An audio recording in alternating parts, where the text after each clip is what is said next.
आता प्रचंड ऊन तापायला लागलं तर अशा वेळेस आपल्याला काहीतरी थंड प्यायचं मन होत असते. मग त्यातल्या त्यात खूप पौष्टिक आणि दिवसभर एनर्जी राहण्यासाठी त्यासाठी काय करायचं, इथं कढईमध्ये मी 1.5 लिटर दूध घेतलं आहे. 5 ते 6 मिनिटं आटून घ्यायचं. तोपर्यंत आपण प्रेमिक्स तयार करून काजू, बदाम, पिस्ता घेतलेत, खडी साखर घेतली, 2 ते 3 हिरवी विलायची घेतली, त्याची पावडर तयार करून घ्यायची.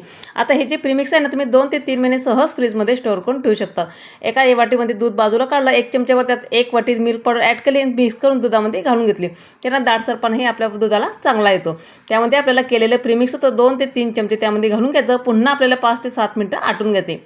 खाण्याचा रंग घातला, तुमच्याकडे केसर असेल ना, तुम्ही केसरी घालू शकतात किंवा चिमूटभर हळद घातली तरीही चालतं. आता चांगलं आटून घ्यायचं. मिल्क पावडरमुळे चांगला दाटसरपणाही तो चांगला येत असतो. पूर्ण दूध आपल्याला थंड करून घ्यायचं, गॅस बंद करून घ्यायचे. थंड झालेलं मिश्रण एका बाउलमध्ये काढून घ्यायचं. त्यामध्येच आपल्याला 2 चमचे इथं गुलकंद घालायचा. त्याने चव मात्र अजून भारी लागते. आता गुलकंद 2 ते 3 चमचे घालून घेतले, बर्फाचे खडे घातले आणि लगेच थंड थंड कोल्ड्रिंक्स प्यायला घ्यायचं. तर माझी बनवण्याची पद्धत तुम्हाला कशी वाटली ते मला कमेंट्स करायला विसरू नका. एकदा करा आणि कमेंट्समध्ये मला नक्की सांगा कसे झाले. चला तर भेटू पुढच्या व्हिडिओमध्ये. तोपर्यंत बाय.